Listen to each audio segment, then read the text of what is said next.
Hi friends, it's Shar. Welcome back to my channel. I'm really excited because in today's video, I'm doing this tag that I've seen going around, which is the beginning of the year like booktube tag.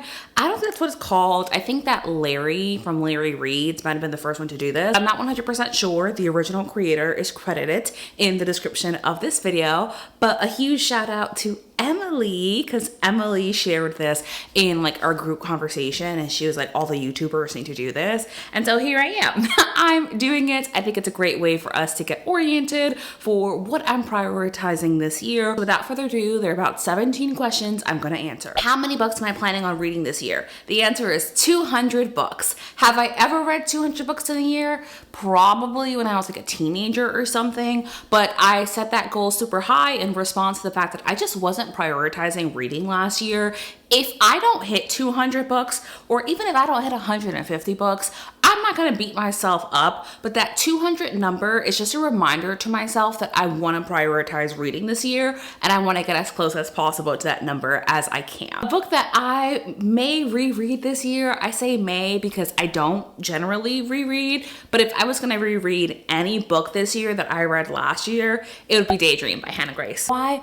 Because it's friends to lovers. Soft boy. It's exactly the kind of romance book that I love. So obviously that's the one that I would go back to because it made me kick my feet and giggle and listen to Call It What You Want, which is like my favorite Taylor Swift song. One of them. A priority book on my 2025 TBR. Probably The Prospects by Katie Hoffman, just because I feel like I really love the premise of this. I'm definitely still in my romance era. I love sports romance and I saw somebody else reading this that loved it. So I'd say this is one that I'm like definitely prioritizing this year. Something new I want to read is romantic suspense. I'm just feeling the vibes. I'm a horror girly, but I'm also a romance girly, and I feel like romantic suspense could really work for me. Not that it's horror, but like the scary elements in there may really work. And one of the first romantic suspenses I'm gonna read is All the Missing Pieces by Catherine Cowles, and then also Fight. I'm forgetting the author for this, but this cover is everything. It's so beautiful. So those are the ones that I'm starting the year with as my journey into the romantic suspense subgenre. A popular book I want to read. This may be a surprise to some of you because the answer is Lights Out by Navessa Allen. Is that the kind of book I normally read? No. However, I've seen the audio clips. My coworkers have spoken about the books, and I have the book, and I have been convinced that I should read it. However, I'm still waiting for the audiobook because the only way I want to read this book is if I listen to it. So that's a very popular book that I'm surprising myself by saying I actually do really want to read this book this year. My most anticipated book of 2025. This is such a hard question because there are so many 2025 books coming out that I'm interested in. This is also the very first year that I have arcs of books, so I have so many books that I'm looking forward to. I will be doing a reading vlog, like reading my first ever arcs. However, the book that I'm going to narrow it down to is I Got Abducted by Aliens and Now I'm Trapped in a Rom-Com by Kimberly Lemming.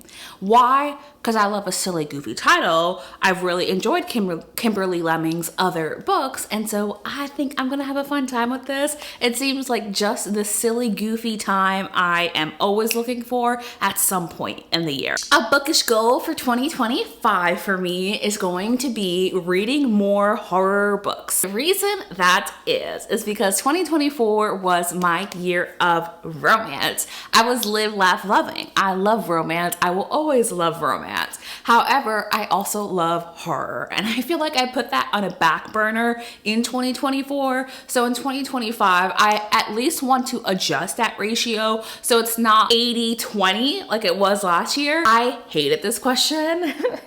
And that's because I don't like admitting my own faults. A book that's on my TBR that I probably will never read. I don't like admitting that. Who says I'm never gonna read it? In my head, I will read it. When? I don't fucking know. However, if I had to pick out one book that I'm like 99% sure that I would never naturally reach for, it would be the third book in the Athena Club series. I know some of you love that series. I did too. I just didn't love book 2. And book 3, I like got 20% of the way through before I was like, this doesn't seem like my thing. I never officially DNF'd it, nor did I officially remove it from my TBR, nor will I officially remove it from my TBR. But if we're having honest conversations, that's probably a book that I'm never going to get to. In contrast, a series that I want to read in 2025, I am going to cheat a little bit here because I've already started this series, but there's 2 books that I'm going to need to catch up on, and that's Emily Wilde. Emily Wilde's Encyclopedia of Fairies was one of my top books for 2023. I loved it so much. And then I didn't read any other books in this series. So in 2025, I'm going to count this as a series I want to read because I still need to read book 2 and book 3, which is releasing this year. My auto-buy authors going into 2025. They're going to be Lila Sage, Kimberly Lemming, Kennedy Ryan, and there's one more, Cara Bastone. Bookish things that I'm leaving behind this year is going to be buying books. Now wait. I don't mean like completely I'm not going to buy books, but I think at the very beginning when I first got into reading and before I even started a booktube channel, I was just like buying secondhand books that I was like, oh, I've heard of this, I really want to read it. And then I was buying books that I wanted to annotate. And that left me in the position of having a lot of books that I ultimately wasn't going to get to, especially because I typically prefer to listen to audiobooks and ebooks at this point in my life. So in 2025, I will no longer be purchasing books unless it is a book I am so excited about. Something I feel like I need to own. And I only have this one bookshelf and it's not even half full. These are all library books over here.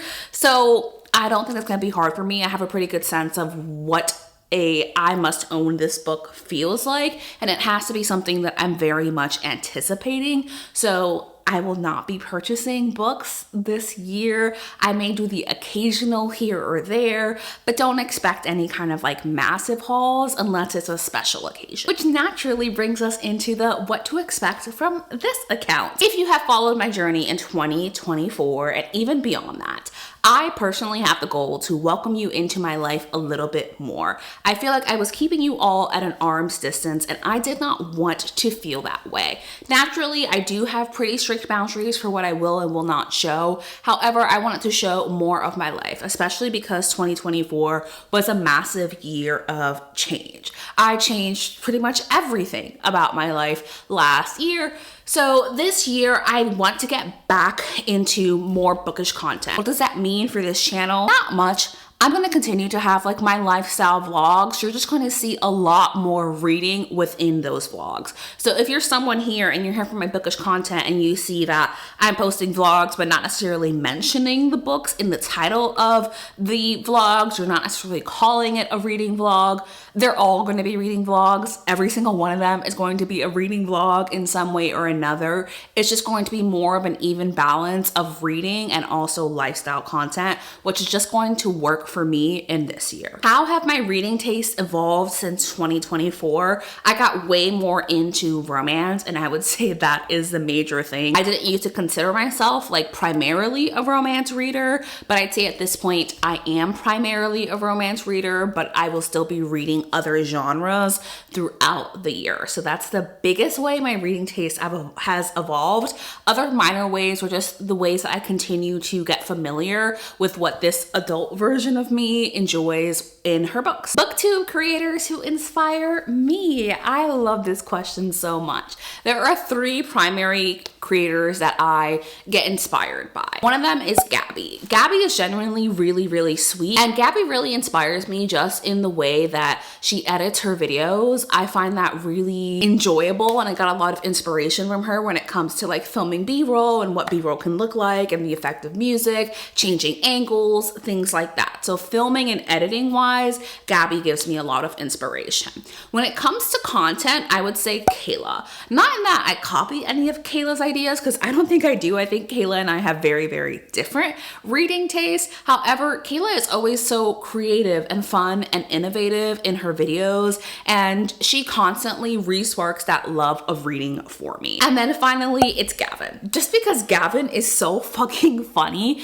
Gavin is hilarious and also does this blend of other content styles in his videos that I find really enjoyable. For example, one of my favorite things that Gavin does is when he does his ghost hunting videos, but he's also reading while he's doing that. And all that kind of stuff I just find really fun to watch, and as a creator also re-sparks that joy in the process of creating and allowing yourself to be creative with what your interests are in your videos. And for the final question, something I would want to say to anyone looking to start a bookish account, and that would be, no one reads the way that you do. I feel like so often when people want to create a channel, they tell themselves lots of different things about it, but often circling around the idea of like, what makes me stand out? Why would anyone care about like what I read? Or I read the same as everyone else.